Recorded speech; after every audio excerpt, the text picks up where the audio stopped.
Good evening. Well, I think I should say good day to everyone who has joined us today.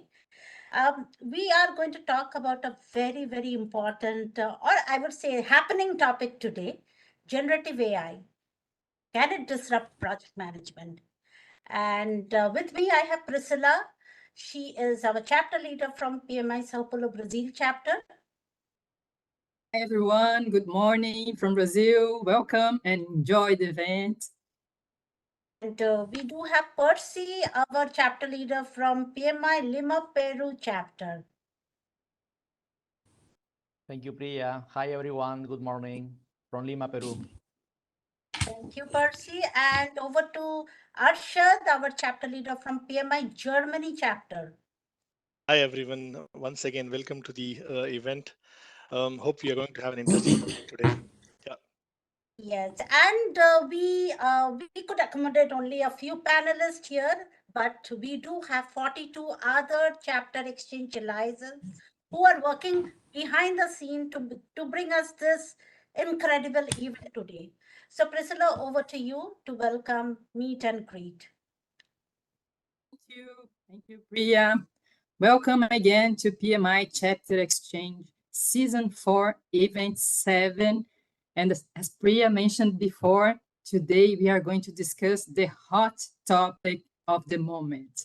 Generative AI, can it disrupt project management? Today, we have our PMI friends joining in from 26 different PMI chapters from across the globe: North America, Latin America, Europe, Africa, and Asia, plus many more supporting chapters from the globe. Next, please. This is our exchange effect map. It's so beautiful because it represents the strength of our borderless community.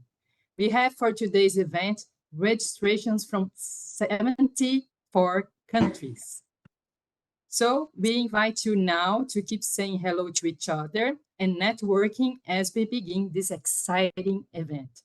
Today, we are pleased to announce that we have over 1,500 plus registrations from all over the world, 74 countries as mentioned before, from Alaska to New Zealand and all countries and continents in between. And please, we would like to ask you to let us know where you're joining from using the Menti link shared in the chat. It is important to remind you that this meeting is being recorded. So if you feel uncomfortable in any way, you can choose not to attend. If not, you are welcome to continue. We also highlight that everyone here at this event is speaking in our individual capacity. Then our opinions do not represent the opinions of our organizations in any ways. Next one, please. And like we did in the last event today, we will spotlight you. How? Here are the rules. Participate actively in the event using the chat window. Share an interesting quote or comment on the topic or on this chapter exchange event. And then in the end of the event, we will spotlight you. Plus, you and your quote or comment will be published in our attendee spotlight section in our Insight Exchange Nugget. So gear up and share your quote with us in the chat window. So put your hands together to welcome our guest speaker of the day, Tom Bloomers. Tom is passionate in helping project, finance, and executive leaders succeed in realizing their transformational objectives. He's the founder of transformationpartnering.com, an advisory firm focused on increasing the success rate of organizations in realizing their strategic goals. He's a non-executive board director at the Project Management Institute with a focus on finance and risk management, strategy, and governance. He partners up as a coach, consultant, or trainer with project and executive leaders to increase personal energy to allow them to drive truly transformational results for more project success. His expertise is with the end-to-end strategy implementation process, project and program management, portfolio prioritization, finance value creation, finance business partnering and business finance, and digital transformation management. Tom is a regular speaker at conferences where he shares his passion on how organizations and individuals can successfully realize transformations. What an amazing bio, Tom, and thank you so much for being here with us today. Over to you. Well, thanks very much, Priscilla. I hope you can all hear me well. And well, with bios, it's very nice to hear, but of course I've written it myself. So take it with a bit of a grain of salt, but appreciate it. And hello, everyone. It is really great to be here with you. And let me first, of course, take a moment to express my gratitude and appreciation for each of you, the PMI community members, for your unwavering engagement and commitment to delivering these project management results and the engagement that we have. And of course, specifically, thanks to the PMI Mumbai chapter who makes this event today possible, together with Brazil, Peru, and Germany. And already it's the 7th event, if I'm not mistaken, in the 4th season. So what a fantastic chapter exchange experience do we have here. And of course, today's topic to discuss the impact of generative AI on project management is a topic that is front and center in our minds and impossible to ignore. So one example we're all familiar with, as the fastest growing consumer app in history with an astonishing 100 million users in just 2 months, ChatGPT is revolutionizing the way we work. And we've only started to scratch the surface as more innovations come to market. 2 months ago, I found an app that uses AI to generate a WBS, a work down breakdown structure, for your Gantt chart planning, called, by coincidence, Tom's Planner. That's not me, another Tom's Planner. Yesterday, I asked ChatGPT in Bing whether AI can disrupt project management, and it gave me a long answer. I then asked it to summarize the answer in a short, catchy phrase, and it said, "Generative AI, the future of project management." Wow. I then asked, so why is that? And it said, because generative AI can create new and better ways of managing projects, such as planning, reporting, and solving problems. It can help project managers save time, reduce errors, and increase quality. Wow, AI is promoting AI. What else to expect? That touches upon the other side, of course, of using artificial intelligence. So Salesforce recently found that 67% of senior IT leaders are pushing to adopt generative AI across their businesses in the next 18 months. It is a priority. But at the same time, a majority of these senior IT leaders have concerns about what could happen. Among other reservations, it found that many believe that outputs from generative AI are actually inaccurate and have security concerns. And I can add myself ethical concerns as well. So this dilemma between benefits and risks is what we all need to grapple with. And it also makes it challenging to set a clear linear strategy. So let's obviously plan in much shorter iterations and adapt constantly. I think we all know that. So let's explore a bit further how we as project management community can best react to this disruptive force for good or a force to be careful with. I will briefly touch upon 2 topics. 1, you don't need to be an AI expert to deal with AI. And 2, don't wait until AI is mature. I'm not an expert on AI myself, by any means. I'm only now, like most of us, I guess, seeing the potential, the opportunities, applications, benefits, risks, challenges, and transformative potential that AI offers. So why do I think I can still say something useful on AI? No, so why do I think you all can contribute proactively to the debate and that we as project management community have a critical role to play? Hey, wait a minute. We are experts. not in AI, but in leading change. We are actually born and raised to help organizations and individuals deal with external or internal disruptions. So whether it's a downturn in the economy, competitive innovation, a new business strategy, a new building, digitalization, or the emergence of AI, it's all change. And we know how to handle change. And we can deliver transformation. So you do not need to be an AI expert, but be the expert that helps people around you, your organization, your business, industry, to benefit from AI. Isn't this exactly our opportunity to shine as project management community? Let's remember, change can often be uncomfortable, especially when we are the ones who must help others do the changing. But we know and accept that change is inevitable. It is normal. So we are justified to challenge the status quo. Without trying to do things better and differently, no real transformation is possible. And this is precisely where I believe that we as project professionals have an advantage over others. In our capacity to be bold, to think in terms of change, to think outside the box, to be creative, to use our project management or agile processes and tool set rather than figuring it out on the go. We already have the knowledge and experience to lead change.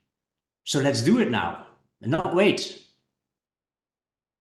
We all individually, you and me, we're trying to figure this out now as well. We don't have all the answers. And we ourselves have worries as well. Maybe you think, is AI about to disrupt me out of a job? It may or it may not. But the fear is there. As our friends Antonio and Ricardo have shown us in their recent survey, 29% believe it will disrupt our jobs, going up to 40% over the next 15 years.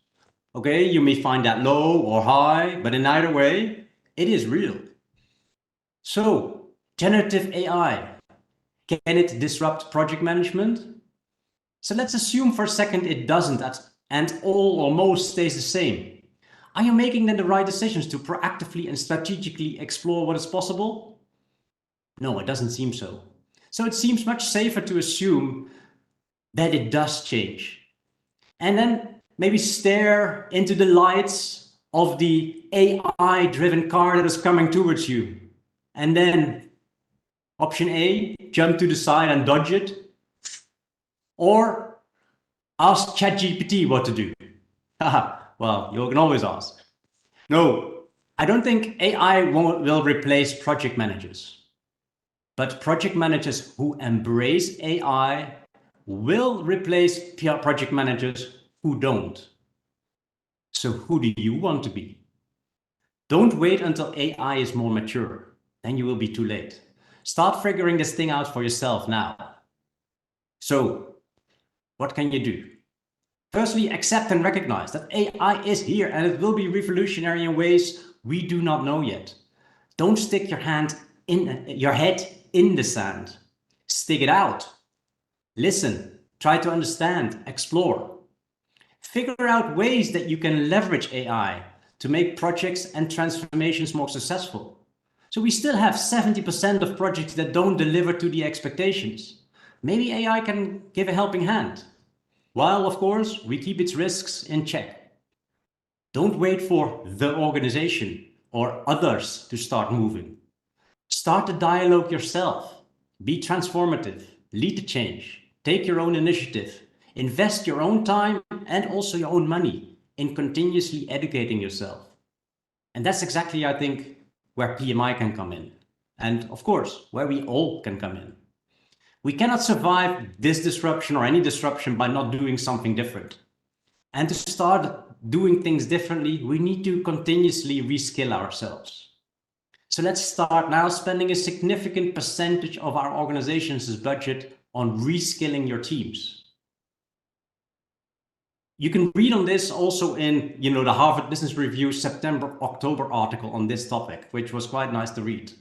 So it's critical, they say, that reskilling, it's a strategic imperative. It's a must.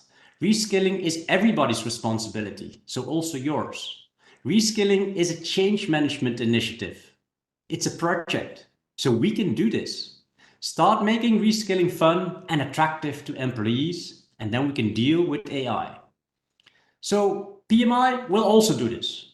You can expect to hear much more in terms of PMI's point of view soon, including at our global summit in Atlanta in October, where AI will be a major point of discussion. PMI is continuing and will start showing that very soon, the thought leadership and fostering conversations with our community to help us understand, embrace, and leverage AI effectively. So our intention is to provide our community with a comprehensive and balanced view to guide you through upskilling and lifelong learning, empowering you to thrive in the AI augmented age.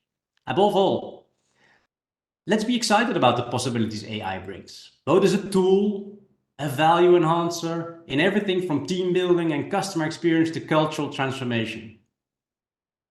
In conclusion, I'm eager to hear the ideas that emerge from our discussions today and from our distinguished panelists. We've got a great group here together. Pierre often says that the PMI community offers three things above all: the opportunity to connect, to learn, and to give back. And that's exactly what today is all about.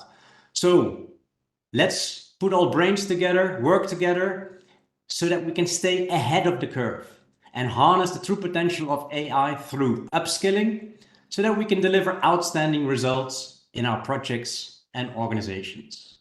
So once again, thank you very much for your dedication and your commitment.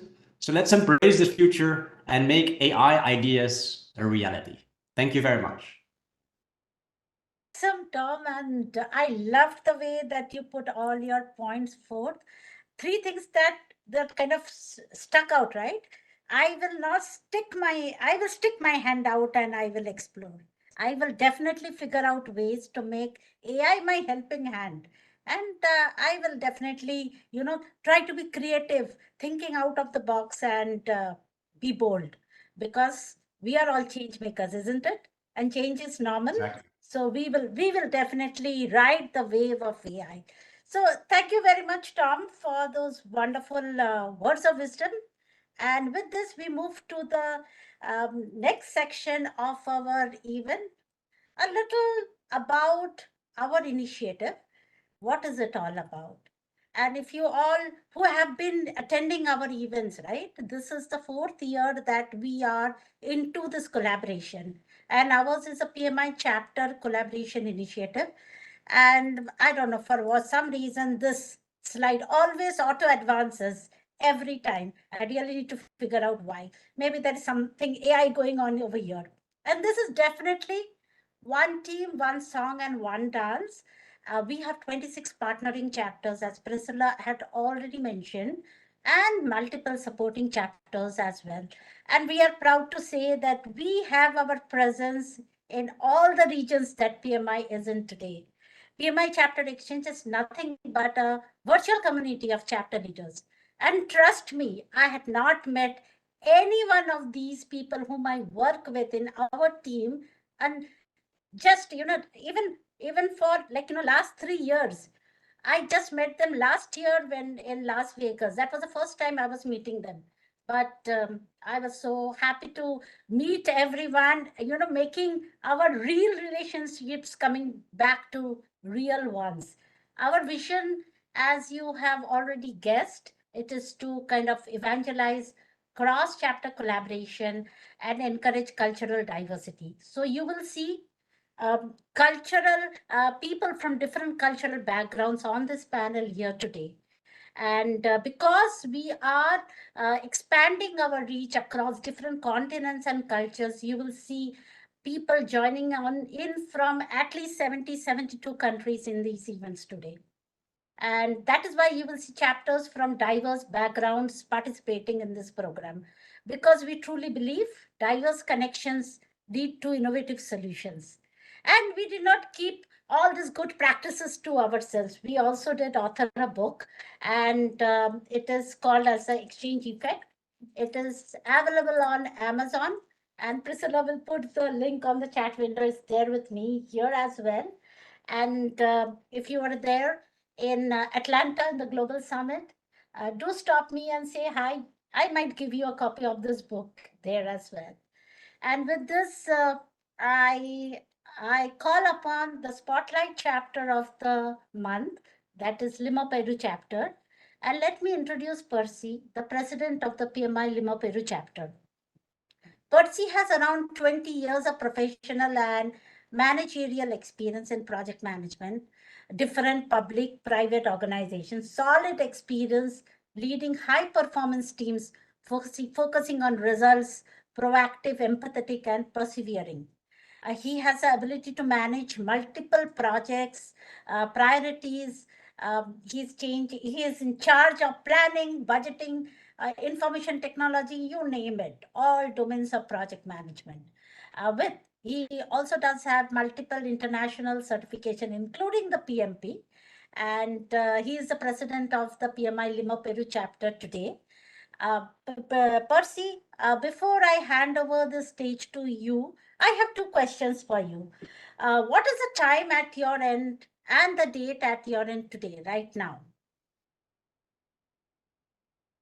Hi, Priya. Thank you for this introduction. And hello, everyone. My name is Percy Soto. I'm president of the PMI Lima Peru chapter. First of all, let me say that I'm honored to have the opportunity to address you at this seventh event of the year organized by PMI chapter Xchange. Now, let's go with the answers. Now in Lima, it's November 18, 2023, exactly 9:22 a.m. We are in the morning, Peruvian time, equivalent to Greenwich Mean Time -5. So, What does this logo of your chapter signifies, Percy? That was my second answer. Second question, Percy. What does yes, this signify? Yeah. respect. Thank you, Priya. Respect the chapter logo. The image shows Machu Picchu. Thank you. The image. That's thanks for your help to. Is represent Machu Picchu, one of the seven wonders of the modern world, located in Cusco region in Peru, also known as the navel of the world of Peru. Cusco was in ancient times the capital of Inca empires, better known as the Tawantinsuyo Empire, an ancient civilization that unite a large part of South America in the past, expanding through Colombia, Ecuador, Peru, Bolivia, Chile, and Argentina. Originally from Cusco. Military experts like Raymond Tonner dubbed the Incas the Romans of the New World. Peru is an incredible, diverse country filled with both natural and cultural wonders. Likewise, Peru is one of 4 countries in the world that has 3 natural regions with different characteristics, both geographically or climatically. And these are coast, sierra, and jungle. Peru is a democratic republic with an extension of 1,285 million square kilometers and a population of 53 million inhabitants. Its capital is Lima, known as the City of the Kings. Peru is known as the land of all bloods and all flavors. Peruvian gastronomy is known worldwide for its diversity, intensive flavors, and its combination of traditional ingredients with influence from different cultures. It's considered one of the most varied and rich in the world due to the large number of native ingredients found in the country. Thanks to its diverse geography and that range from the coast to the jungle and the mountains. Evidence of this is the recent election of the Peruvian restaurant Central as the best in the world, becoming the first restaurant in Latin America to take the lead in the prestigious ranking of the world's 50 best restaurants. An emblematic cocktail here in Peru is made with pisco sour. Maybe you hear a liquor distilled from grapes, mixed with lemon juice, simple syrup, egg white, and Angostura bitters. These are just a few examples of the rich Peruvian culinary offer. The country cuisine is a reflection of its history, geography, and various cultural influence over the years. These are just some of many wonders that Peru offers. Its geographical, cultural, and natural diversity make it a truly spectacular destination for travelers and lovers of history and nature. The PMI Lima Peru chapter is the largest in the Spanish-speaking world with nearly 2,000 members. During this year, we have developed the event called PMI Rocks, in which PMI rock stars participated, such as Lee Lambert, Mr. Lee Lambert, founder of the one of the founder of the PMP certification. Also, Pablo Lledó, writer of books on project management, and current director of global PMI like Tom Bloomers, similar to Tom Bloomers here with us. Another renowned reference of project management. Likewise, on July 21 and 22, we have our national project management summit called Peru Projecting, an initiative of the Lima chapter that was born in 2020. It was a success for which it has been assumed as a standard initiative for the PMI LATAM chapters. Mexico has already done it this year, and Argentina and Colombia have scheduled, and many other chapters of the PMI LATAM also plan to do it, which shows that the Lima chapter is a benchmark in the LATAM region. We also collaborate with the United Nations Sustainable Development Goals. This initiative is aligned with the global PMI objectives regarding touch points. Our international congress is scheduled to be held on November 17 and 18 with the thematic access of artificial intelligence, AI, PMO, and digital transformation. And we hope to have an audience of 700 people. Finally, I'd like to invite everyone here to visit Peru, visit us and visit Lima. This is all for me. Nothing more. Thank you very much. It has been a pleasure to me talk to you this morning. Thank you for giving us this opportunity to present PMI Lima Peru chapter. Thank you. Thank you very much. Thank you, Percy. And with this, we move on to the final section of the event. Let me introduce Fola Alhabi, who is the moderator of this amazing panel discussion. She is a PMO, experienced PMO executive, strategic leadership, and project management authority. Her passion lies in elevating and redefining project management discipline and PMO to become strategic business drivers that accelerate value creation. Sitting at the C-suite level, fostering innovation, entrepreneurship, sustainability, social economic impact globally. Wow, Fola. She is a lifelong project leader, learner, and who started at the age of 8. Wow, that is too early, Fola. What did you do at the age of 8? I'm curious to know. Today, she is highly accomplished, and she also you must have also heard about her podcast, which is a strategic project leader podcast. She's a global speaker, educator, and she is a global citizen, least to say. So, Fola, with this, I hand over the stage to you to take it all away. Thank you so much, everyone, and thank you for the opportunity to actually do this. Anytime I have a chance to share and talk about project management, it seems like my world definitely lights up. I want to thank the MMI chapter for putting this together and for the great panelists that we're going to be diving into. And I want to kick this off with a particular quote that I have been simmering over for the last couple of days. I thought about when we go back a couple of years, who actually remembers when we had to the .com bust, just in the chat. I want to see a hand to come. I want to see a yes right there. When we thought about the internet coming and evolving, we felt that what was going to happen? The key here is that as project managers, in order to actually become a leader who not just leads change, but stays relevant, you need to adapt and constantly evolve. And I love the fact that Tom just went into that. But what I want to say is AI can be a tool or a bull. You choose. Are you going to adapt and evolve, or are you going to face extinction? Today, I've got a panelist here. We've got a couple of questions. So think about that as we dive into this.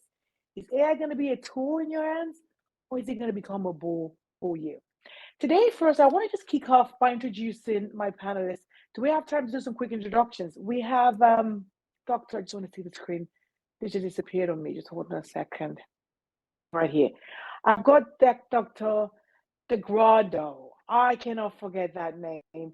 And I kind of see the flag boy is actually joining us from, but he's got so much to unpack with us today. I've got Ayana as well. We've got Eduardo. We've got Tao. And we've got Richard as well.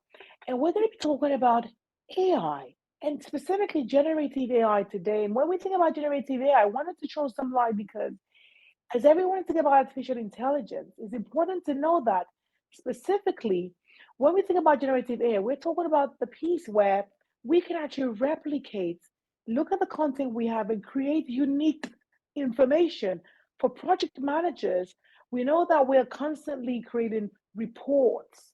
We're constantly thinking about how we can present images, we can present data, algorithms, and models, and things that actually exist. How can we do this and how can we be better? I want to throw these questions out there first. Is generative AI going to really disrupt project management? Or is it going to be one that's going to become a tool? Dr. Eduardo, can you kick this off for us, sir?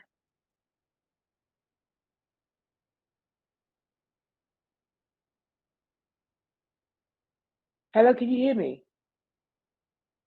Dr. DeGrando, you're on mute, sir. You're actually on mute, doctor.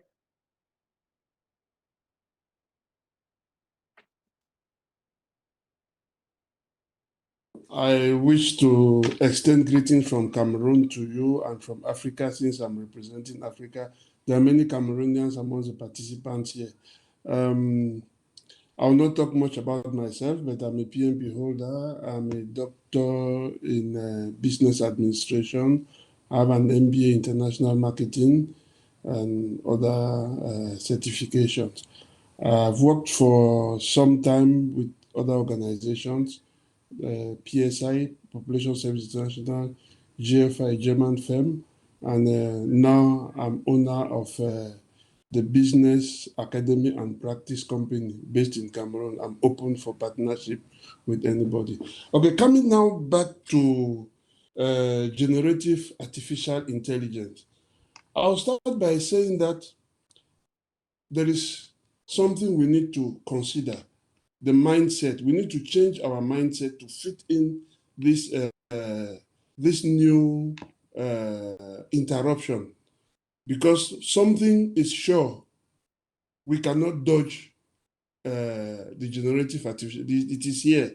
We have to deal with it. There's no way of saying, "Oh, I will not use it." If you don't use it, then you will not find your place anywhere, because it is here. So now, what do we have to do? We need to be the managers and controllers of this generative artificial intelligence, and not the other way around. The artificial intelligence should not be given a place to manage us. So while we go through it, we should make sure we are the managers, we are the controllers, not that they should control us, because despite their intelligence and everything from the human brain, so they're just trying to imitate the human brain, but they cannot replace the human brain. So we need to have that mindset as we move ahead. Now, obviously, from my own personal experience, generative artificial intelligence is very useful. It has helped me to generate a lot of information, in fact, solve many problems. Especially, have you been using ChatGPT for many applications that are based on ChatGPT. But one thing I realized is that if you are not careful, you use wrong information, because they generate information in a very, very, very fast. At times, the first time I used it, I was very surprised that in less than 3 seconds, I had the replies to what I needed and very well organized. But as I continue using it, at times there were a lot of errors in it. So That's right. the Doctor, I know we're going to have time to dive deeper into this because I know we have a Yeah. couple of people on the panel because of time. So what I can summarize there, when you're already saying that it's going to be a positive disruptor, we're going to come back to dive into like how you've leveraged this and what we can do with that. So can you just hold that thought for a brief moment before Yeah. we come back to you? Is that okay, sir? Yeah, thank Fantastic. you. Okay. Let's get right on to Anjuana. What do you think about generative AI in the world we live in today? Is it one that's going to positively disrupt the way we do work, or is it one that's actually going to spell doom for us?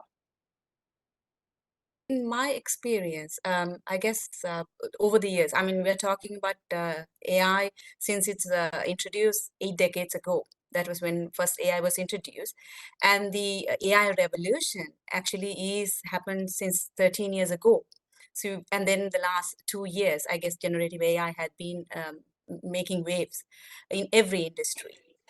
As a project manager and a leader who is working on digital transformation, I feel that it is a technology which is pushing us to, or rather lift us. I would like to emphasize on the word lift. L being it's pushing us to learn, like Tom touched upon. It's learning, unlearning, relearning, right? And it's pushing us to be innovative. If the AI tools can handle the day-to-day work of a manager, what are we going to do? It's going to push the limits to think beyond. How can we be innovative? And F, to be futuristic. If we are going to make change waves across in our profession, we need to have that foresight. How do we want to drive it, and how can we have the measures in place to drive this wave across? And last but not least is to be transformative. We need to have the transformative thinking in us as project managers. So all in all, it helps us lift in where we are today, and then to be mindful of how we're going to use it. Are we going to be just being impacted because of AI, or are we going to join that bunch of project managers who will have embraced AI for their betterment and progression? So this is what I think, Fola. Fantastic. I love the lift. Anything that can definitely make me better, it gets me excited. So exactly for people who are actually listening, just make sure you take note of that. For her, it's actually going to become a lift. Think about like going like a rocket ship, where from where you are today, there's something that's definitely going to make your work better. And I love the ease part of that. We're going to get into that. But Mr. Richard, my brother, when we think about this, is that lift? How can we probably get the lift, or is there one that we need to do something different? What do you think about generative AI in the world we live in today? So, Sumit, so I think I can really build off what Anjuna has mentioned. So I am a project manager working in the financial services sector. I've been working on large-scale software development projects, and I was first exposed to AI in 1988 as on neural networks. In terms of the medical area. And I revisited it at the beginning of this year. And what I have found is that in terms of the tools which are out there, the AI, and particularly generative AI, has massively improved the productivity of interaction with teams in terms of the actual sort of project deliverables. So I have incorporated into my practice the use of ChatGPT, the use of MetaGPT. I work with outsourced teams, so we generate kind of user stories which go to those teams. And what I have found is that these tools surely introduce basically great efficiencies. And what you have to temper that with is based on your experience of running projects, to the point of that you can't just believe what comes out of ChatGPT. You have to apply what comes out of ChatGPT to make it basically to the particular context. And you can do this for all sorts of deliverables, requirements, risk management, planning. And so I think that already from my practice, I'm already getting the lift in that I work with multiple different organizations, and it allows me to be more efficient in the way I interact with them. So.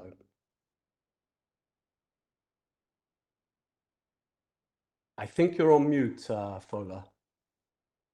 Yeah, that's right. I can see that you're already getting the lift. And at the end of this, I want to believe and I want to hope that everyone listening will be able to take away key nuggets that you can lift yourself and your organization to be better. But I have interest. I'm going to come to you, Tao, as well. But does anyone have any contrary ideas? Do you think even contrary to what we're already talking about? Does it spell doom in any way? Or are there any negatives that we can actually even turn to become positive? I'm going to go over to you, Tal.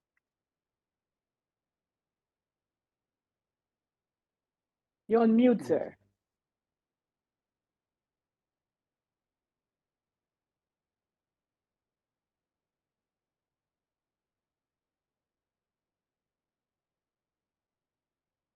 Tal, you're actually on mute. It's me. It's my turn right now. Yes. I didn't hear it. Okay, sorry about that. Okay, I work with chart. I work with AI, and not that long. Not that long ago. I mean, I was working with the first of all, I was introduced to AI because I was working with RPA as the first time I worked with the AI simulate thing, and then I moved on. Went to the financial industry.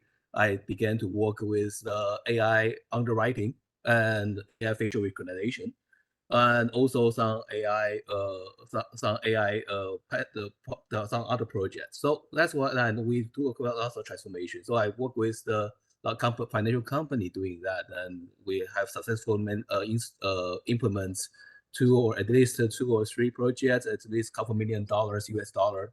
And then currently I'm working with a company that's making sure we have the AI transformation.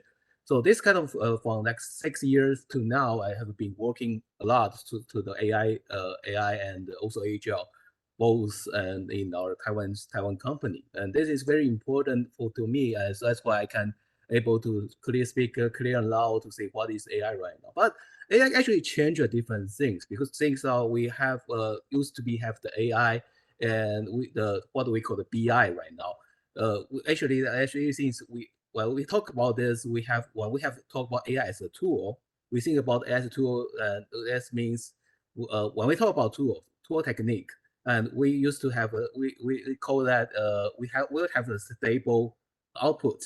Like if we have the stable input and with the same tool as the same technology, that will become the one identical output every single time. That's when we call this tool. But now currently the current AI is not the same and not the way we are thinking of, and we have to treat that AI as the stakeholders. And because it's kind of can give a different thing, different idea, like every single time, different every single moment. If you ask the what AI, ChatGPT or Generation AI one questions, well, probably this minute will give you the one answer, and the next minute will give you another answer. So it kind of, that's a very weird things we have to deal with, and we have to take care of the AI emotion as well. So this is kind of thing that kind of help us, but we have to understand what there really is, the really kind of situation. Do they really know it? Do the AI really understand what we are saying, what they understand now? So I believe that currently, I believe the power skill or the soft skill will be very important currently, and when we deal with this situation right now. And it's not like the way we used to be. Like we see the IBM Watson before, and we have the labeling manager or the AI communicator, just like put label in there, and we have the stable result every single time. But currently we cannot do that, and so we have to think the way we have to change our mindset and to face generation AI. It's what I think is from 6 years to now is a big change right now, and we have to face it. And that's what I think of the AI right now, and that's what my opinion is. I love that. I can already hear a string of pieces around mindset, the way we think and the way we show up at work to embrace change. I think it's a similar thread that has come through across the conversation. Mr. Eduardo, oh, my brother, he's going to be teaching me Spanish. Okay, Richard is going to be saying something pretty short, but I want to just get to him quickly. When we think about generative AI, what does that truly mean to you? And how has that really changed your world and your perspective, sir? Okay, thank you, Paula. First and all, thank you very much to invite to me to this meeting. Um, I am not expert in artificial intelligence. I think I expert in project management. I work 30 years in projects and mega projects. Um, I think artificial intelligence is starting and help to us, for me, help a lot in simple tasks at this moment. In the future, I'm sure it will improve and we can make more complex things. Um, Before this meeting, I asked to my friends, project management, about this topic. And something that I listen too much is that it's not truly confident. We don't have to be sure that the artificial intelligence tell to us. Today, we need a human for checking if it's good or not. In the future, and very quickly, artificial intelligence will improve, and we have to learn every day about artificial intelligence. I love that. I think there's a piece around the learning and unlearning. I want to dive to Mr. Richard pretty quickly because you mentioned about tools and things that your team's already leveraging immediately. You know, when it comes to gathering requirements, sorting things out. But what are the specific examples that we listening can actually take away? Examples of tools that can be leveraged to simplify processes and improve performance. Okay, an example for in my case, I am Peruvian working last year in Canada. Many things very difficult for me, very difficult to understand many things, but artificial intelligence helped me a lot with contracts, with bills, with with many things, easy things for other persons, but for me and a newcomer to Canada, artificial intelligence was a very good tool. Fantastic. In Mr. projects, so Richard. I work in projects. Fantastic. Thank you so much, Mr. Eduardo. We want to get quickly to Mr. Richard. You know, during your first summary, you spoke about some tools. So could you throw some more light to that, sir? Yeah, certainly. So the new version of ChatGPT has which is ChatGPT 4, has plugins, and what you can do is you can basically generate out of ChatGPT. I work with a tool, an SAS platform, which is called Zoho. And you can generate out of ChatGPT, and you can then, you know, for example, if you tell ChatGPT, I want a user story to be designed, it will then basically generate it and populate into Zoho has a sprint. An agile. So it will feed the data in, and obviously then, you know, it processes it, but you have to then, to the point of Tao, you need to build into your project delivery practice. I think I put it in the chat, is that you have to have an additional phase where you do data pre-processing, you do, you train the model, you monitor the model, basically. So it's kind of, in terms of your project management practice, building in the additional phases, which adjust to the technology, but also adjust to, you know, potential ethical concerns that you have, and also to the change concerns. But that, you know, these tools, they are coming out continuously at the moment. It's having the time to kind of familiarize yourself with it. So, I know at times it feels like you're drinking out of a fire hose. yes. You go on the internet, there's like 5 billion tools, you know, they can do report, they can do for that, there's Power BI, there's just so many. But I think the key here is look out for the areas that you probably need some support, right? It's all about leveraging cases that can make your strengths even better and eradicate our weaknesses, right? I want to actually go in. This is a question that came from the audience that we want to direct to Tom. I know he was our keynote, but we're going to pull him in a little bit. It's around reskilling. So when we think about reskilling, how and what kind of courses can PMs kind of take on, especially to help them map out their career path that you can actually use to leverage generative AI? Great What keys question. and roadmaps? Fantastic. Great question. Thank you. Well, as I said, I believe with any disruptive experience, reskilling is critical.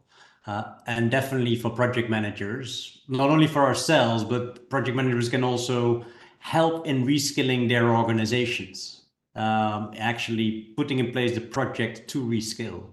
Now, to be honest, I'm discovering myself as well, you know, what courses I should take. I hope actually that PMI will bring out some great courses very soon that can actually focus on the project manager.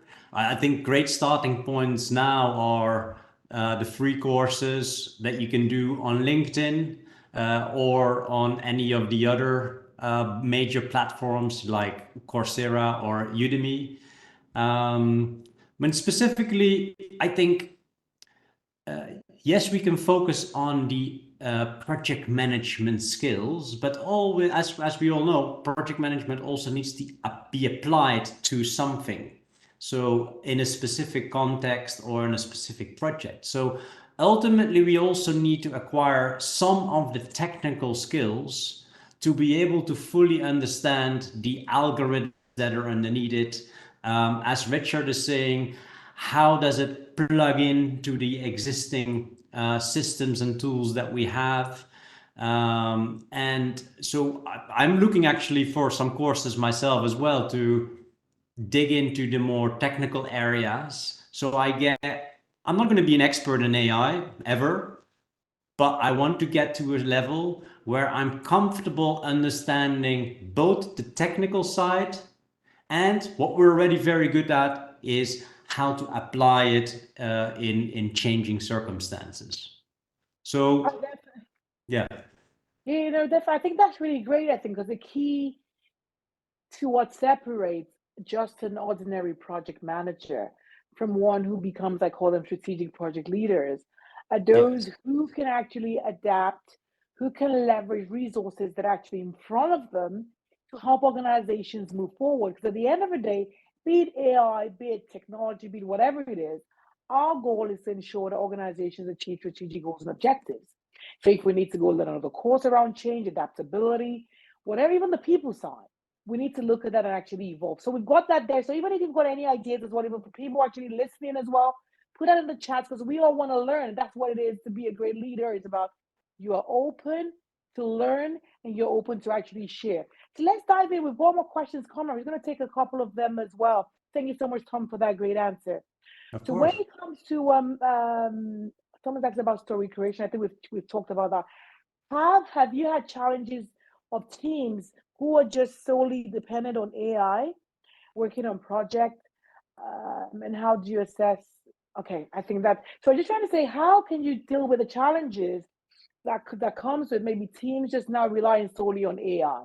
Because we know that there's also an issue with the accuracy of the data that the AI is actually bringing out at the moment. So how do you balance that as leaders so you know you get to leverage the tool as well as you get the right information that's going to be relevant as well? We're going to go to Anjuana. Sure, Fola. It's actually a challenge. But at the same time, if you take a step back and see all these different solutions that have come up in the market to make our lives easier as project managers, it's supporting us in different phases of our project management life cycle. Whether it's comes to planning or identifying risk, there are certain tools that you could use. Stakeholder management, you can use certain tools. So it's more of each phase of the project management life cycle to work smarter, to make it efficient. We do have tools, but that does not take away the domain expertise, the technical project skills, which is required for you to be an effective and efficient project manager. If you're solely dependent on AI tools to help you run a project, then you're set for failure.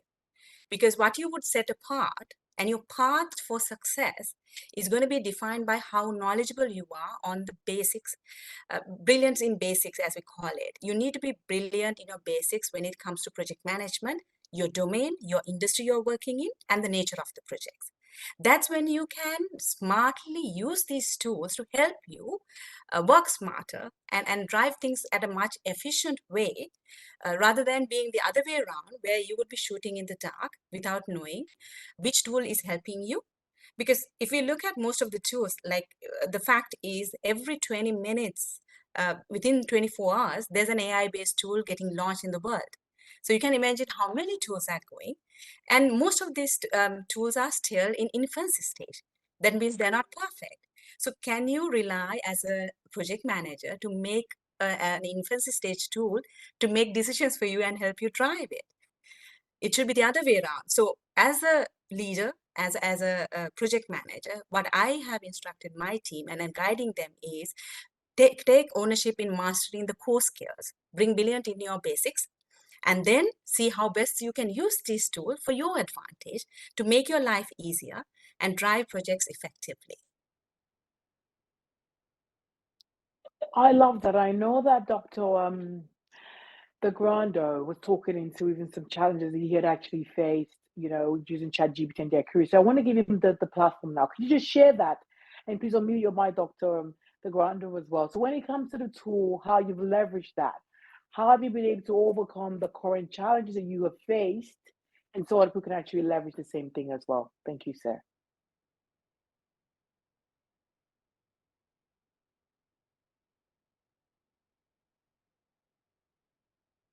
You're still on mute. So when we call you on stage, you just click on the bottom and just unmute your mic. Sorry. Okay. Thank you very much, Fola, for giving me the floor again. Using ChatGPT and the other generative artificial intelligence should not make us forget that we should be the controllers. One participant I saw in the comment box said, we cannot rely on artificial intelligence 100%. I agree with that participant, because in some instances, the replies, the information we get are totally out of place. Because all of this depends on the prompts we feed in, how we formulate the questions. At times, I go from one application to the other, the answers are totally different. So as Anjana said, you need to master your project management skills, and if not, you'll find yourself in a big hole. That's the first thing I would like to say. You can't rely on it 100%. There are times when the replies are really good, but you can only know that those replies are good if you master your project management skills. If not, you just say, oh, this is something that is helping me to fight stress, because at times with the many things you have to do, you just give a question and the answers come. But one other point I would like to stress on is the fact that there should be a guidance on how artificial intelligence should be used within an organization or within the project.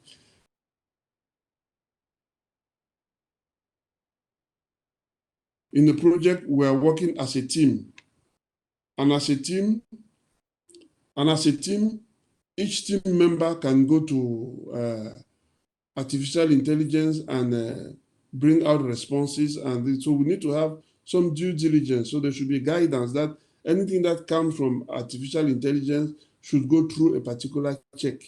There should be a process. That's the first thing I advise. And then the second thing I will advise concerns the project managers themselves.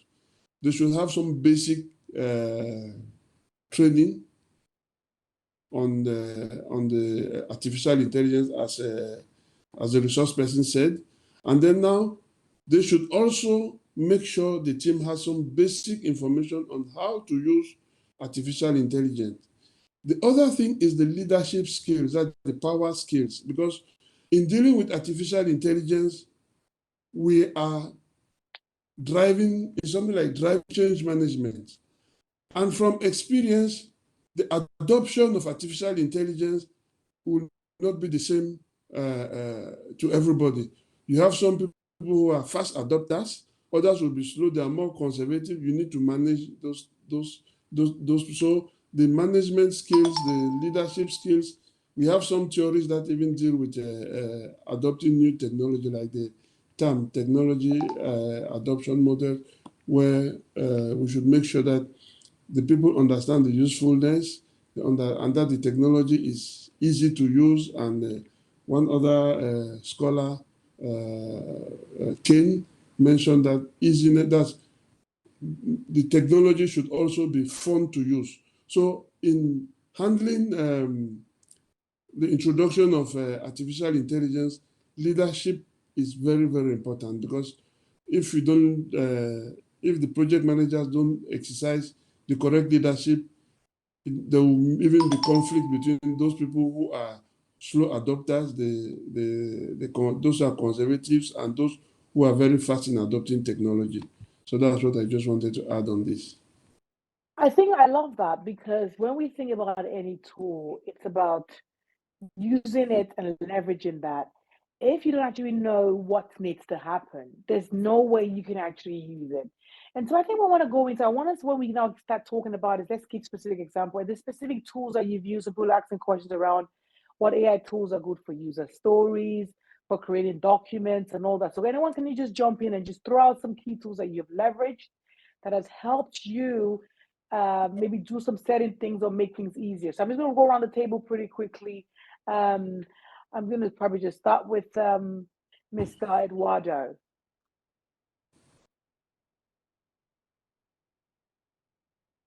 What tools have you used? What AI tools have you used for what specific tasks as well? So we could come to that question quickly. Yes, I use the most simple. No, I use with ChatGPT. I use another, but I prefer the most simple ChatGPT Follow. Oh, you use ChatGPT. Fantastic. So what do you use ChatGPT for? Do you use it to create documents, or what do you use that for? For documents, and furthermore for calculations. I am now working in a new industry. In the past, I was working in aviation, in construction, in oil and petroleum. Now I am working in energy. It's something new for me. And I use ChatGPT for calculations. Very, very good for checking my calculation in order of not have a mistake. And furthermore, for contracts, for bills, for many things. Really, when I don't know, I ask ChatGPT and I receive a question. Maybe it's good, maybe not. I have to check if it's a good answer. Good stuff. So ChatGPT helps you for correction. ChatGPT helps you to look at contracts and review that. So let's go to Mr. Tom as well. So what have you leveraged ChatGPT or AI tool? What are they? What have you leveraged them for? We've got a couple of people wanting to know what tools they can actually leverage them for what. Yeah, thanks, Fola. I actually use it within Bing because the disadvantage of ChatGPT, let's say, is that it uses only historical data, while Bing uses the current internet. So ChatGPT is actually integrated within Bing, so making some publicity there. And I use it for two things mainly. So one is text re-editing. I mean, if you write an article or if you write a piece, plug it in and say, hey, can you suggest an improved text? I mean, it does really wonders. And secondly, at this moment, I use it to, instead of a search engine, just to get to answers quicker. Now in Bing, this is all integrated because whatever you type in the search engine automatically pops up as a chat at the same time. So you can interact with it very quickly. And I think the third element is, and now I'm seeing more and more indeed that AI in whatever form is integrated within current apps. So in my Microsoft Office environment, you already see now that, you know, this AI box pops up and it says, hey, do you want I don't know exactly how it's called, but the AI to help you with the spreadsheet or with this PowerPoint presentation. So at this moment, very simple editing tasks, but I'm really looking forward to the new applications that are coming up. I love that. Just like a lot of you actually listen, believe it or not, when it comes to writing large documents, it wasn't really my font side. You know, when you do a SWOT analysis, oh my goodness, I had to do this, but it wasn't one that I really loved to do. And with AI, goodness, it's just a breeze now. The Yes. key is understanding what areas that you're not really strong at and then going out to see what tools can I leverage. But the key as well is never rely 100%. Like I never sit there and say, ChatGPT, come up with that article, write something and let it help you enhance it. Let it become that expert that helps you review it before you go to a copywriter or anything. Awesome. Let's go right through to Tao. What tools have you been using? What specific AI tool have you used? And what exactly do you use it for as well? So I Generative still AI. use the ChatGPT as most of my time. Actually, every single day when I have some generation idea. What we are using with our team is we actually combine with ChatGPT with as we actually like he's our team member. So we try to what we find is useful is in the agile environments, especially the pre-project initiation phases. We try to make sure that what we used to have we spend lots of times and days to generate ideas to get into prototype, and that usually take 5 days. Or if you record the Google Sprints, that will take 5 days, or at least 5 days, or 3 days, or 5 days. But currently, we use the ChatGPT to generate many ideas, every thousand ideas every time. So that's why we can shorten the time initiation, and then we can fasten the agile process. So the for the HOA project process, we don't find this intense much. But in the pre-initiated project interface, or we can call that what we use as a project exploration stop at the initial stage. Then that means we have a chance to have generation many ideas, and we can have the ideas to do and to even it's not working, so we can prioritize everything, and then we can use that as a source to get many ideas, many chance to do it. So that's what we use every day, and then so that's actually make our project run very faster right now, and it's very effective. And also we don't need to waste many times, especially when the boss or the higher management have any doubts. We just put another idea in there and we change everything, and ChatGPT will give you right away, and probably 3 or 5 more ideas and our prototype right away. So that's why we can do this very fast. And actually we have to have ideas and make sure that's running very smoothly as well. And this is how our team is using it, and we are finding this is the most way we use it. Just simple ChatGPT, and then it can help us to do many things, and especially Fantastic. for the yes. Great. So you use ChatGPT, it goes in there, it helps you with your prototyping. But I think there's definitely a key here. You have to tell generative AI the right information, like the right prompts, in order for it to give you something that actually makes sense. This question has been commented as well. So I want to go right through as well to Mr. Richard. What kind of prompts have you been able to use that has helped the tool speak the language that you actually wanted to say? So I think it's quite an interesting sort of also to make the distinction with generative AI and the tools which are available and the platforms that you can use. So I work with two kinds of clients. I work with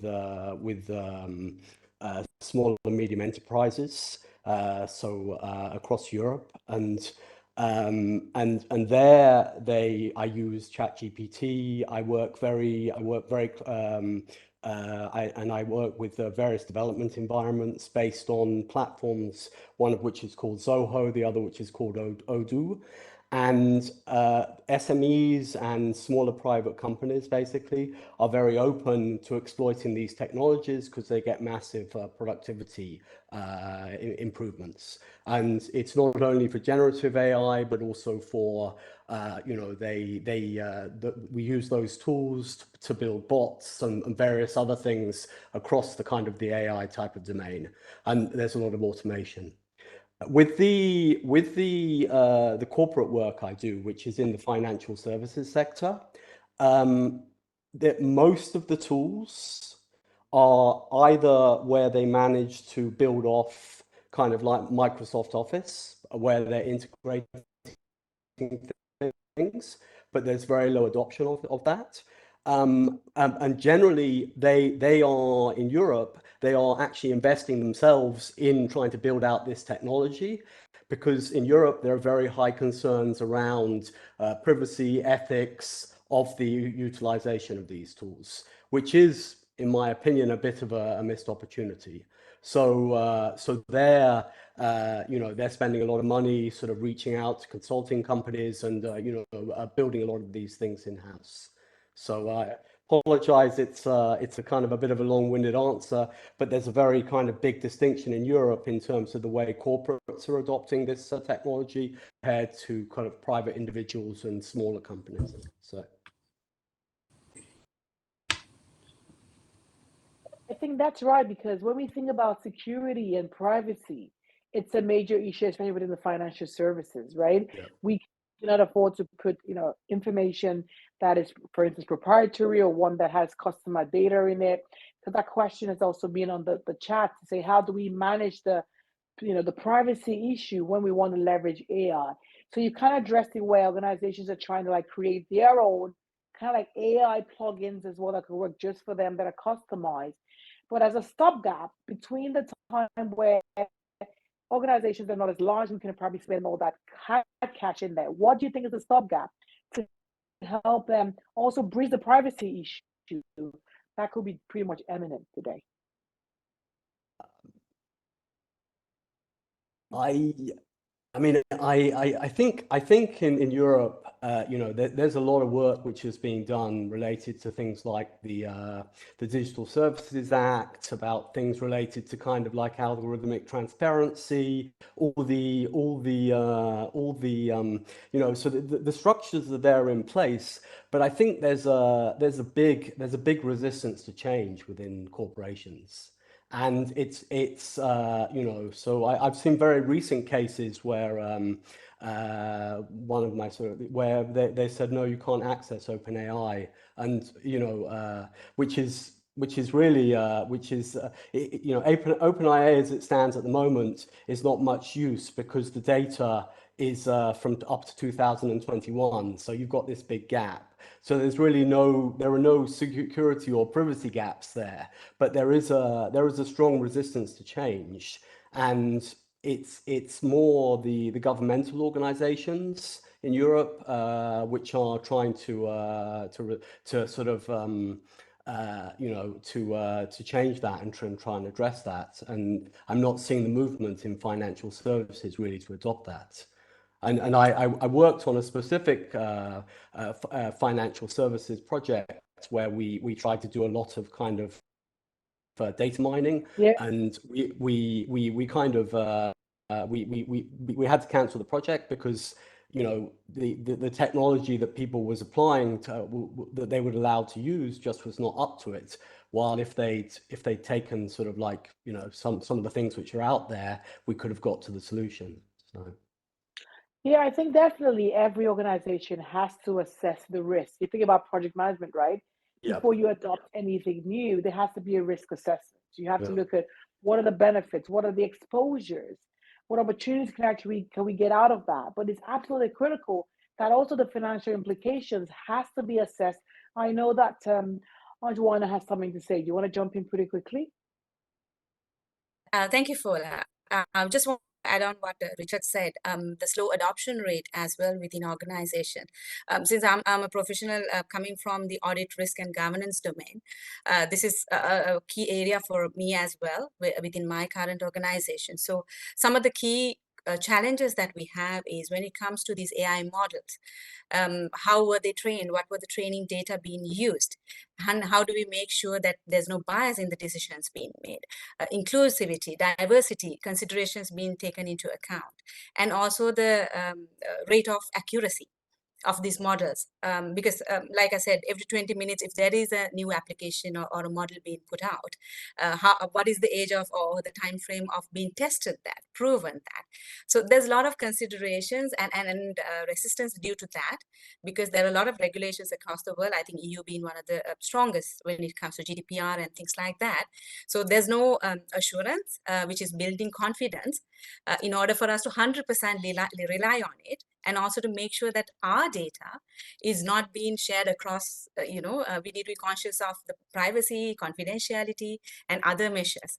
So I guess just to add on to what Richard said, these are key considerations, which I think is affecting and impacting the slow adoption rate, because we need those answers in place as well. Definitely, and that's why when we think about you being a project manager, it goes beyond just sitting there and just delivering products on time and on budget. You need to think about the bigger picture. How does this impact the organization? How does it impact even the actual global economy? And so those decisions that you make, with your teams, what are the implications of that? But I want to take a little bit of a slide turn, a slide here, gets right through to Mr. Eduardo. So I'm going to ask the question around. Can I just make one comment? So when we were looking at the domains which are important for project managers, on my list I had ethics, regulation, and compliance. Because in the financial services sector now, if you're delivering a project, you as the project manager are accountable for those regulations. Or if you're delivering an HR system and you use assessments, the project manager has the obligation to kind of address those issues. So it's a new kind of skill set. It's a new thing which people have to develop. 100%, because I talk about becoming strategic project leaders, where the discipline of project management now has to evolve beyond just the standard, the box set of you get a project charter, you deliver, and that's it. There has to be that strategic focus, and how you learn, reskill, and even unlearn is definitely going to be what's going to differentiate you from everybody else who will definitely either go up vertically in the organization or definitely stay stagnant. But I want to get this question right through, and thank you so much, Richard, for adding that right in. Ms. Eduardo, for people who want to make a change, I know you say you just found a new role. You're now in Canada, you're doing some work there. People want to pivot, and you're thinking about, what do we do next? Is AI going to be a tool that they can leverage? Have you leveraged it? And if yes, how? Okay. I think we are starting with artificial intelligence. Nobody knows where we go, but it's a very useful tool. But at this moment, as Anjana say, it's not 100% reliable. And really, we don't know where we going with artificial intelligence. No, for sure. We know that things are going to change. You think about what, when we thought about sending a man to the moon, whoever thought that was actually possible? I believe it's a magical tool, if I use the word magical, where the potential can almost become limitless. Depending on what we put in the hands of this, he's gonna keep learning, and he's gonna get better. And so, just to probably to add answer that question as well, when it comes to changing and pivoting, I believe that, for instance, from even doing your CV or identifying what are the skills that are needed. You're a PM and you're thinking about, I want to become the next CIO. What does a CIO really do? How can you look at your current state now and say, how do I map out a career plan to create the actual career that I really, really want to get to the next 5 or 10 years? AI can definitely help you with that, with the right information. That's just for you to actually know that as well. So as a planning tool, when it comes to strategy, as a career tool, I think it's definitely a good one as well. I want to just change gears. Yes, Mr. My doctor. Dr. Degrado wanted to add something. Can you just jump in? Yeah, thank you, Fola. I had a few things to add on to what the other colleagues have said. The first thing, I'll just start from where Mr. Eduardo ended. The first thing is that though project managers are supposed to be knowledgeable They need to understand this generative artificial intelligence. They need to have the leadership skills to integrate the change management into this field. We should be careful about trying to transform project managers as supermen. They should be knowledgeable. They should be able to manage. They should, as I said, we should be the managers of AI, not the AI to manage us. So, in building the teams, we should be aware that with the arrival of generative artificial intelligence, new disciplines have come up.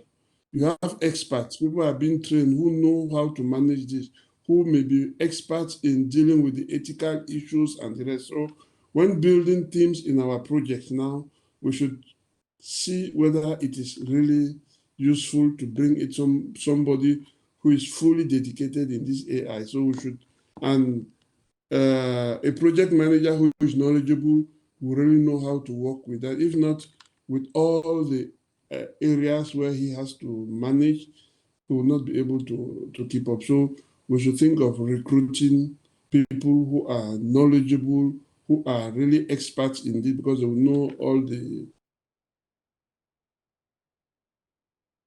and how to go about it. I'm sure those have been developed. And that was one of And the, out of it. I yeah. love that, but I want to play a bit of a devil's advocate. I'm going to drive right into Tom. The fact is, the world we live in today is one that is so competitive. And organizations, right, haven't really got so much of the time to say, fine, we want to hire more SMEs. But in reality, I love being very practical. Where you want to pick from two good candidates.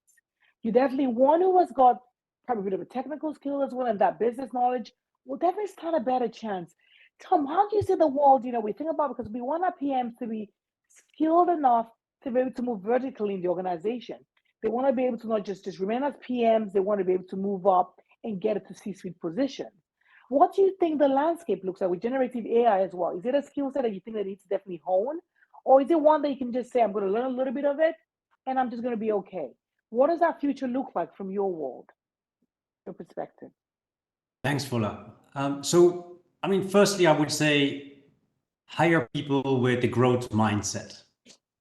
These are not my words, but you know it, because you can have a great project manager, but if that person is not open to challenge her or himself, then, I don't think there is an opportunity there for that person to, become more mature or get into bigger positions in the company. Growth mindset, in my view, it's really first. And secondly, I think having a project manager that has a high degree of consciousness and awareness about what his person is doing, that's the only way where you can actually trigger this person to think about, okay, what do I need in order to be successful? So ultimately, let's say the skilling doesn't necessarily needs to be found somewhere else, take a course or technical skills, but it's of course a lot about self-development here as well. Now, in my view, I mean, technical skills, yes, we do need to develop it. I think it will definitely, as we used to say before, in another company I work for, you can have a project management office, but ideally what you need is an intelligent project management office. So that's the same for a project manager. You want an intelligent project manager that does know how to apply the various skills that we have. Did that respond to your question, Fola? Yeah, I think you definitely did. It's clear that the world we live in will require people who are leaders who can actually embrace growth. Yes. AI is just like another technology. It's going to be something else in a year, in another 2 years. Be it generative AI, be it another advancement. The key is, are we ready to embrace change? Are we equipped to take on change? Are we ready to support teams who are diverse? We talk about inclusion and everything, but it comes with that mindset of growth. It comes the mindset to learn. It comes the mindset to actually keep upskilling, because that's what it is. And someone says you can actually learn, get a book and learn how to swim. Once you get in the water and get wet, you can never get into it. We need to be ready and be open to learn and get into the water, taste it, get different things, get ideas, get coaches, get mentors, whatever that is. Be generative AI, be another tool. But what kind of leader are you as a project manager? I think that's a good way for us. There's a lot of questions coming in, but those are the kind of themes. So I want to go around the table and ask, with a good mindset, what exactly are the 10 seconds of a quick summary of what do you think the future holds, and what kind of skills do we think the PM who's ready for the future needs to have to be successful? I'm going to start with Mr. Richard, please. You need to be curious.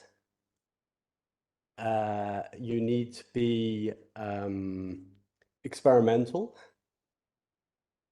And you need to be prepared to take risks. And you need to be willing to learn. I love it. You took a lot of it. So that's a cheat sheet. People have actually heard that. He's given us so much. We've actually had the live before. I'm going to go right through to Doctor. No, to Mr. Tao. What do you think are the key skills?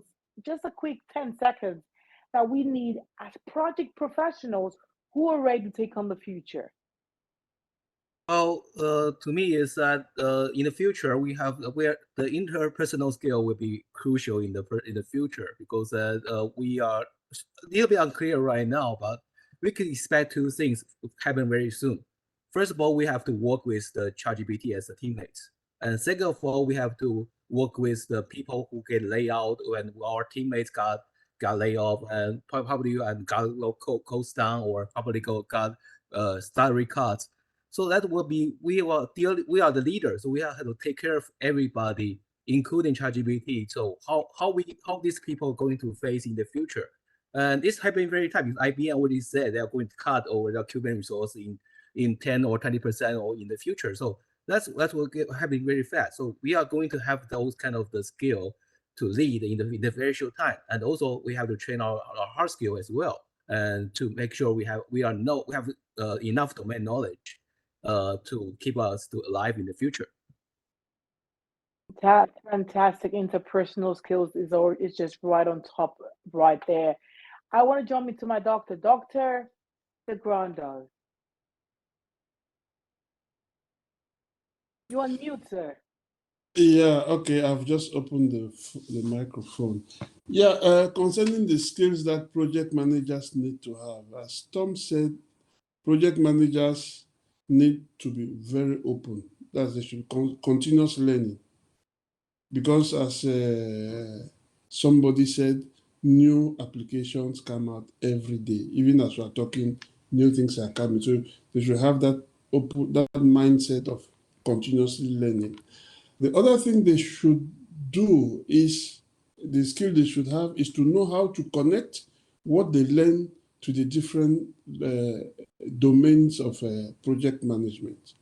Because in fact, artificial intelligence affects all the domains. There's no domain in project management that's not affected. So now it's for them to know how to connect that to it.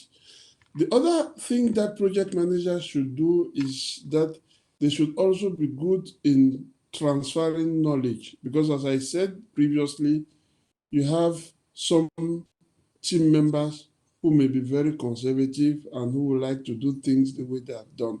They may be very good, so the project managers should have those skills to be able to convince those others to adopt those things. So the leadership skills or power skills, as we say now in PMI, they should be very well developed, and they should know how new technology can be adopted. There are many experts, many scholars who have developed theories about that, especially the term theory and the other theories. So they should be like the coach of the team to bring those AI to life in their team, because there is no way of running away from AI. It is there. We just have to live with it. And we have to be the masters of the AI, because those are those artificial intelligence where we have the real intelligence. So I know. For sure, I think it's definitely clear that the machines will be there, but we have the intuition, we have all those pieces that the machines haven't actually got. But again, it's a personal skill ranks right up there. I'm gonna go right through to my leader here, Anjuana. What are your thoughts? Yes, Fola. I would like to leave everyone with 3 points. The first is like my fellow panelists said, you need to have the right attitude so that you will be agile, adaptable, quicker to changes, and also keep on increasing your aptitude with training, upskilling. That has to be a continuous journey. The second one is, like I said earlier, be brilliant in the basics. That will help you in this new era, this modern technological era or industry 4, to practice intellectual playfulness. That means you are trialing out things, inventing things, which is related to your profession so that you know the basics and you're building on top of it. Whether it's technology, new practices, frameworks, this is going to take you a long way. Last one is with regards to continuously pushing the boundary. So make sure that you think out of the box and also learn from one another, not only within project management profession, because these technological advancements are impacting all of us in every industry. So be open to read and learn from others as well, practical use cases, which will help you to learn and apply things which will be useful for your line of work as well. So these are the 3 thoughts that I would like to leave with. Fantastic. I think that's definitely awesome. I think we've gone around the table and we've got Priya right here.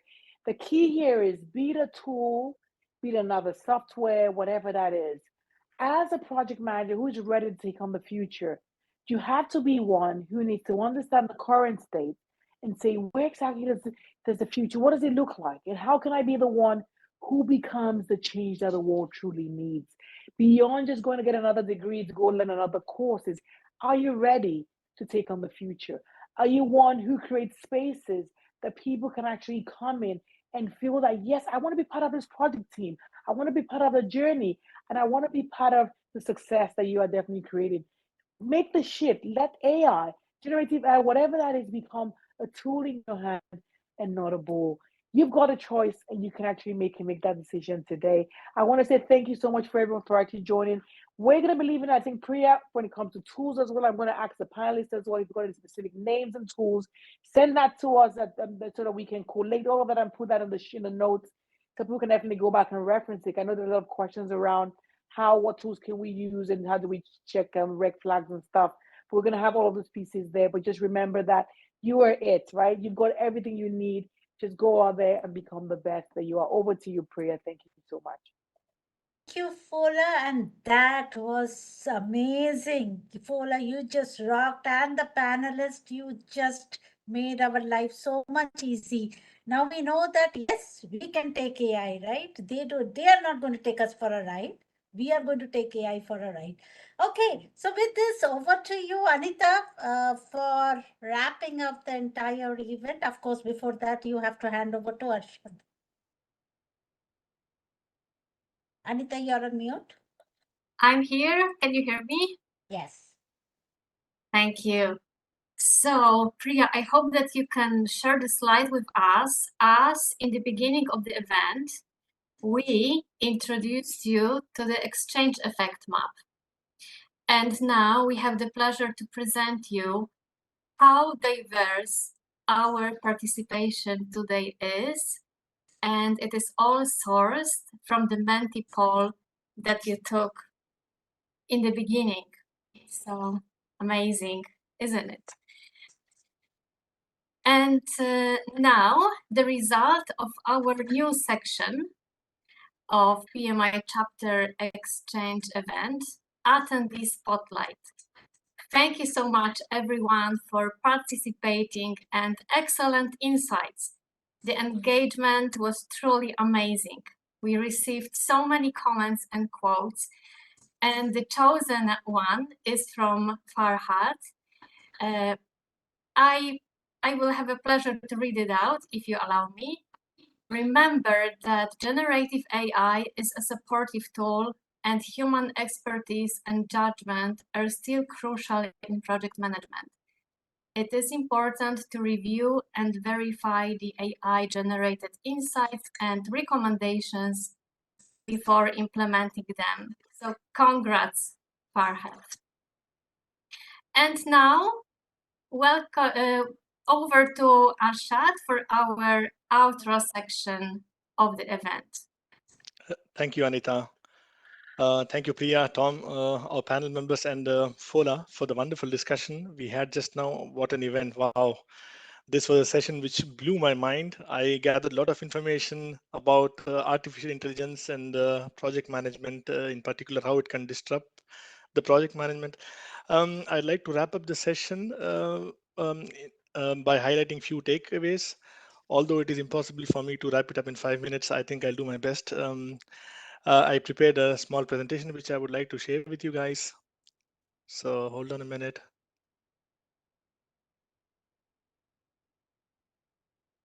So it is coming up. Share.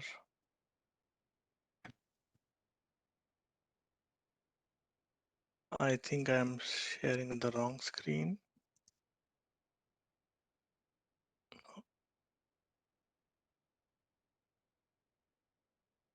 Yes, I think it should be visible now. Yes, coming up, Arshad. Yes, yes. So this is my wrap-up summary for the event. I'm not able to move the slides. I'll try the other method.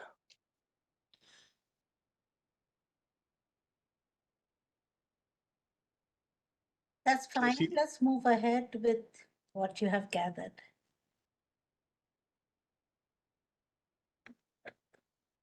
One second. I'm having technical problems. That's fine. You can wrap up whatever you have gathered, Arshad. That's fine. I'll try to share my screen once again. Yeah. And hope there's no technical glitch this time.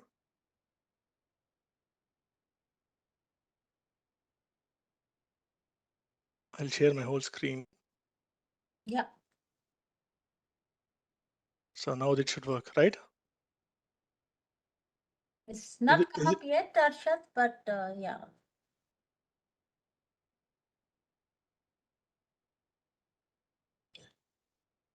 One second, please.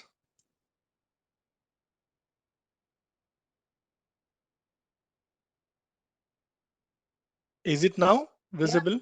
Yeah. Okay, thank you. This picture, I think most of us can relate to this picture. Is it visible now? Yeah. Yeah, this is what typically the project managers do most of the time. Juggle between many activities and with their so-called multiple arms, and also try to meditate in between if they get the time to do so. This is a symbolic representation of a project manager without using artificial intelligence. So how can we leverage the use of artificial intelligence in our projects?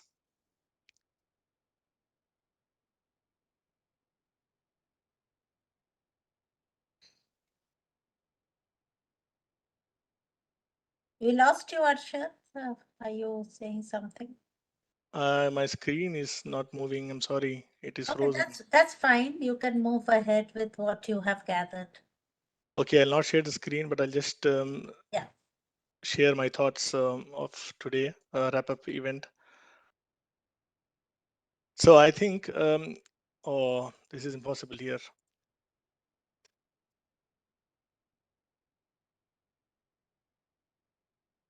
All right, so I think we can post the wrap-up summary because we are just running out of time later on. And Anita, over to you then, while Arsha tries to fix, you know. I'm audible. I think I'll share my thoughts. Okay. Yeah, that's what we are saying. Yes. Okay. How can we use generative AI in project management? By using the workflows can be easily interpreted by using generative AI. For example, WBS tool can also be used like a Tom's planner for reporting. AI can be used for solving problems and also for risk and stakeholder management. Can generative AI disrupt a project management was a question. And as per the senior IT leaders, around 77% of the IT leaders promote generative AI. 28 to 40% jobs might be disrupted in the next 15 years.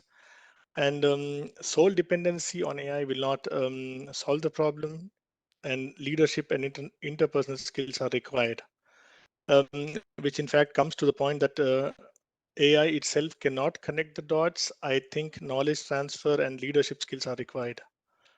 Are there some drawbacks of AI? Yes, definitely. There are some drawbacks because the information can also be sometimes inaccurate. There are also security concerns with the data, and there are no guidance and due diligence set in place for the application of or the use of AI in project management. I think this is an area which needs to be worked on. I would like to conclude by saying generative AI and project management go together hand in hand. As Tom said, change is inevitable, so we have to challenge the status quo in our organizations, the companies where we work in. AI will definitely not replace PMs, but PMs with AI skills will replace PMs without AI skills. We have to be the change. We have to lead the change, but also be relevant. And that could also be by being learning, innovative, and using foresight and transformative thinking. We have to be brilliant in basics, but we at times have to use technology also. And we can master these PM skills by joining the PMI, lastly, which would also help us to connect, learn, and give back to society. These are my thoughts to you. Thank you. Excellent. Thank you. Yeah, over to you, Anita. Yeah, sorry. Thank you so much, Arshad, for You're welcome. sharing your key takeaways. And I would like to thank also to our fabulous moderator, Fola.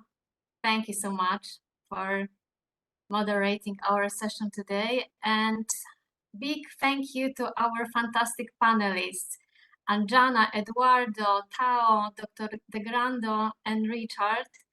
And not to mention also our guest speaker, Tom. Thank you so much for being with us today. And the president of Lima, Peru chapter, Percy. It was a big pleasure to have you with us today.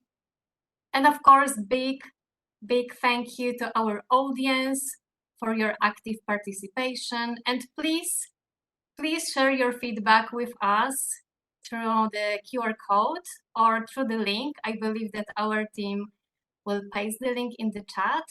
And you can also share the topics you would like to hear more about also through the feedback link.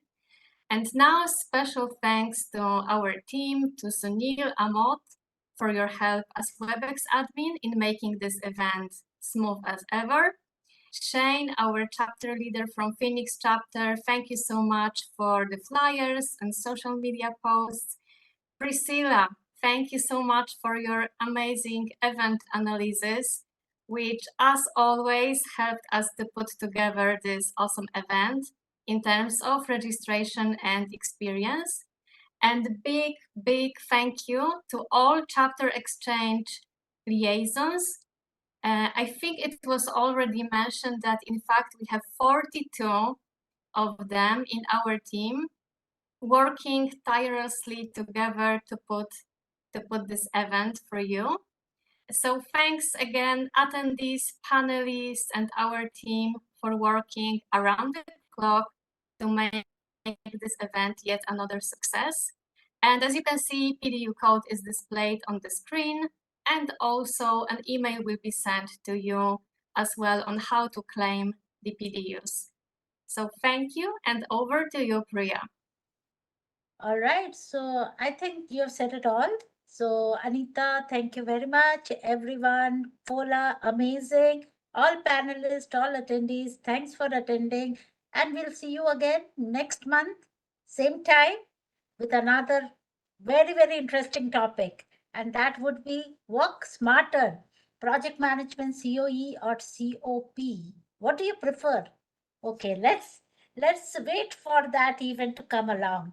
Watch our social media handles for more. And with this, I think stay safe, stay healthy, and see you again next month for another exciting event. Bye. Thank you, Priya and the team. Bye. Bye-bye. Bye-bye. Thanks. Bye-bye. Thank you very much. Bye.